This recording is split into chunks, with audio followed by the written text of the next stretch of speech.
BJP के लोग कहते हैं हम आरक्षण को खत्म कर देंगे। रिजर्वेशन तो मिलना चाहिए मुसलमानों को पूरा। वो कहते हैं कि पूरा का पूरा आरक्षण मुसलमानों को मिलना चाहिए। सिर्फ एक बयान और फिर मच गया सियासी संग्राम। 24 के सियासी महाभारत में मुस्लिम आरक्षण की तान जो बीजेपी ने छेड़ी, 24 के चुनावी महाभारत में जुबानी जंग छिड़ गई है।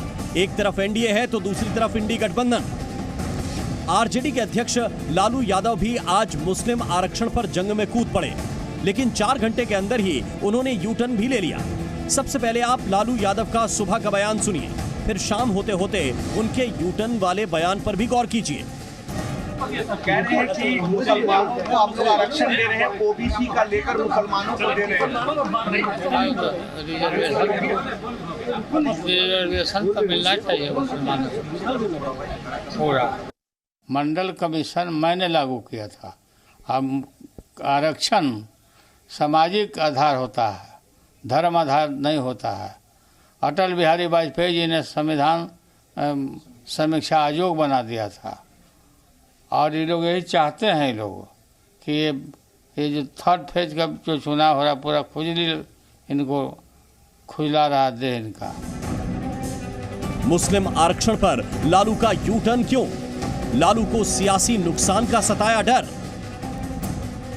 यह सवाल इसलिए क्योंकि 24 की महाभारत में हर पार्टी अपनी अपनी जीत के लिए ताल ठोक रही है। जाहिर है लालू यादव का यू टर्न लेने के पीछे उनकी सोच सियासी नुकसान की होगी, लेकिन लालू यादव ने जो सुर छेड़ा तो बीजेपी ने कसकर पकड़ लिया।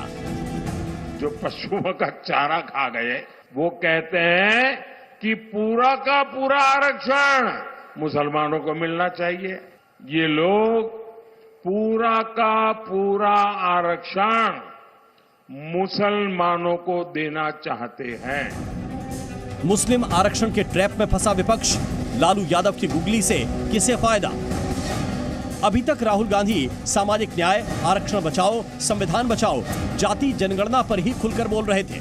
मुसलमानों के आरक्षण पर चुप्पी साधे हुए थे, लेकिन लालू यादव के मुस्लिम आरक्षण की मांग और यू टर्न के बाद एनडीए गठबंधन ने हल्ला बोल दिया है।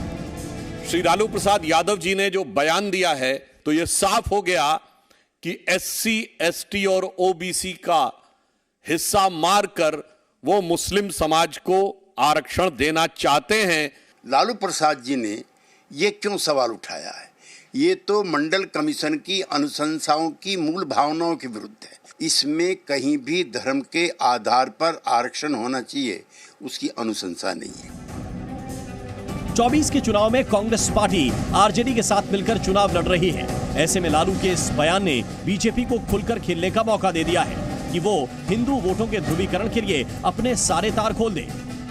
पीएम मोदी के आज के बयान में भी इसकी साफ झलक दिख गई है कि लालू यादव के इस बयान को बीजेपी किस तरह कैश कराने वाली है।